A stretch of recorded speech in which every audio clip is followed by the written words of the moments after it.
Hi guys, it's Kelly here and I'm back with another video for Honeybee Stamps. Today we are going to be making a shaped card. We are going to be using this apron die along with the add-on barbecue set, and then this little sentiment set which matches so well the stamps and dies for that as well. That's called Kiss the Cook. We're going to be using some pattern paper to make our apron and some metallic paper for our utensils. And really there is Copic coloring, but there's very minimal stamping. So to start off, to make our shaped card, I am going to cut my base because I want there to be a pattern. So I'm going to cut my base out of this, oh, why am I at a loss for words? What do we call that? Gingham, that's what we call it.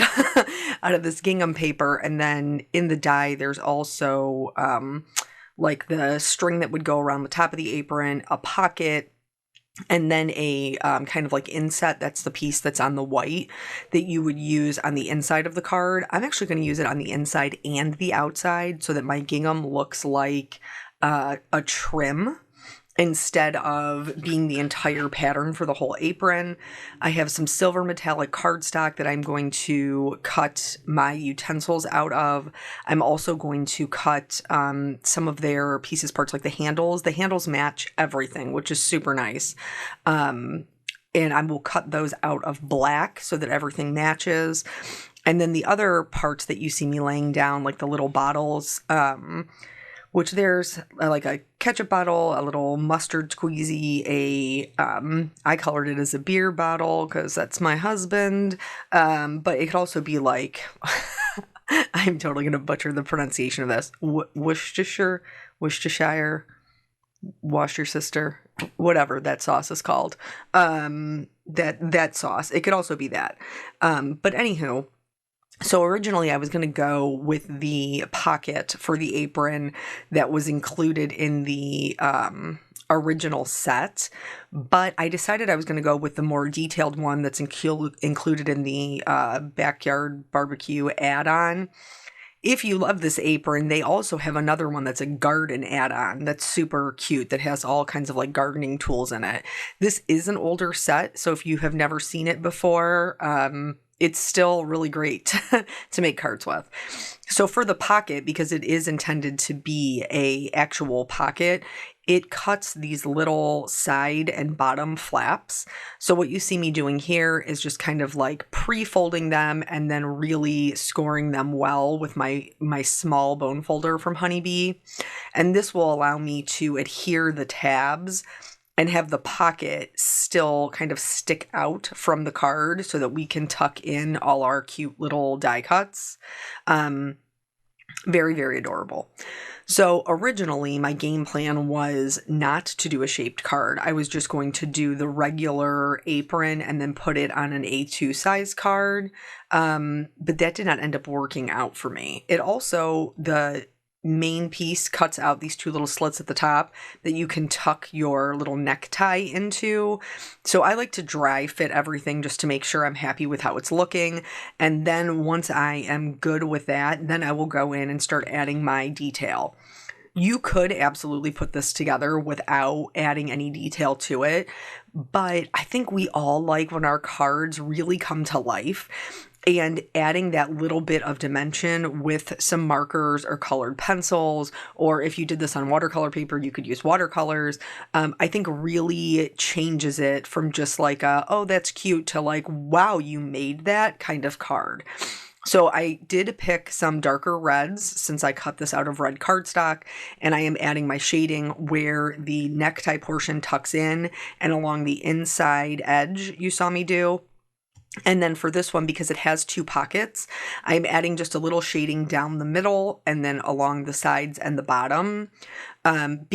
You would have to match this kind of to the cardstock that you chose, because I chose red because it's my husband's favorite color.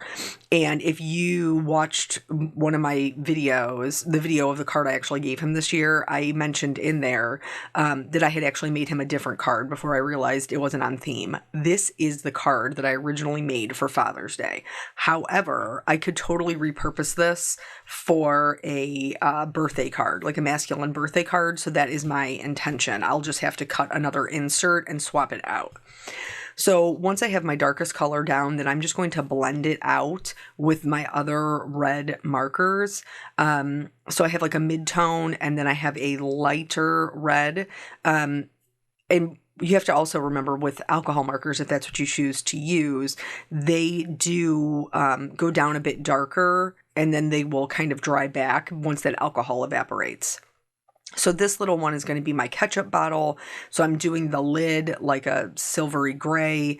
I also, because I wanted to break up the red, since I have a red pocket, I didn't want to stick the red bottle in the red pocket and have no breaks. I'm using the grays to do just like a little bit of a label. Now you're not really going to see a ton of that label, but it will be enough to break it up between the pocket and the ketchup bottle.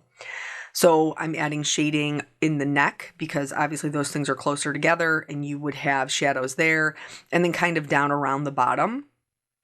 Then I will take my mid-tone, I will fill in the rest of the outside edges of the bottle and the majority of the bottom. So the sides and the bottom. The lightest point is going to be just underneath the neck of the bottle, where it would kind of be the fullest without the label.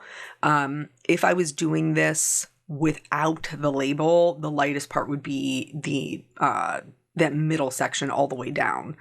So just kind of getting a general label shape there. Again, it's going to be tucked into the pocket, so I don't have to be too concerned about it. For the oven mitt, which I think is very, very cute, I wanted it to match the apron, but I did still want it to have some dimension. So I chose some cool grays to add some shadows, just like if I was coloring something white. And that kind of half moon you see at the top is going to give it the look as if there's two layers and you could actually stick your hand in there. And then I will add a little bit of shading kind of like from the left and right hand sides, but the vast majority of this I will leave just as the pattern. When you're coloring something white, the same thing applies here. We're just adding the shadows.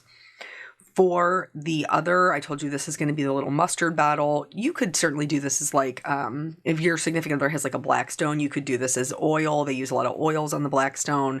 So you could, turn this into lots of different things. Soy sauce, if they're doing like hibachi on the Blackstone, lots of things that this could be. But I just went with the nice and easy ketchup and mustard because in our household, we typically do host. Just like we just had the 4th of July and we did host that as well. And like there may be a bunch of other things on the menu that people will bring, but 9 times out of 10, there will be hamburgers and hot dogs that are cooked on the grill. Like, no, 10 times out of 10. Like, I don't even think we know how to make anything else.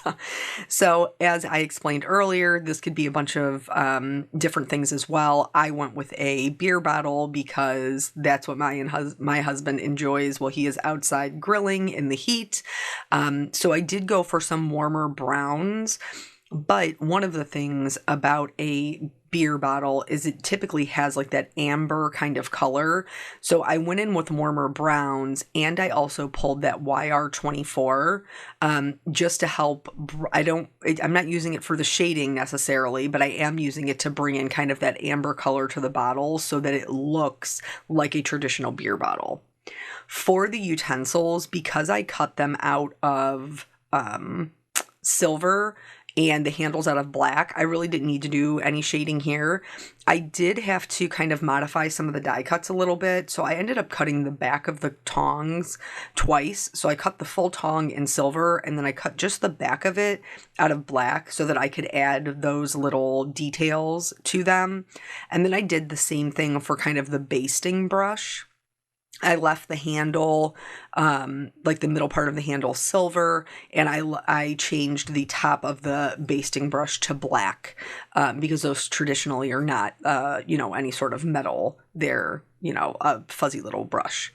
But the nice thing about these is, like I said before, the handles are all the same size. So when you cut that, I think it has 5 handles in it. When you cut that piece, there's no mistakes being made. Each one of those will fit whatever you put on it because all the handles are the same. So there are some items in here that like I don't think you would traditionally use, or at least we don't, like the big chef's knives or stuff. But it does help to fill out the card. So that is why I cut them. I cut them just so I would have more handles kind of tucked in. And the ones that I would normally see, like the little, what do they call that? Like the pronged one, the pronged fork. That one is sticking up. The spatula is sticking up. Obviously, we don't want to do our knives sticking up because that's dangerous. Even on a card, we don't want to give anybody the wrong idea. So I just went through and I did use my glue press to adhere these because I have a very fine nib on it. But you could, I mean, whatever kind of fine tip you have would work great. So I wanted there to be something on the apron that would make it more interesting. So I went with the Grill Master.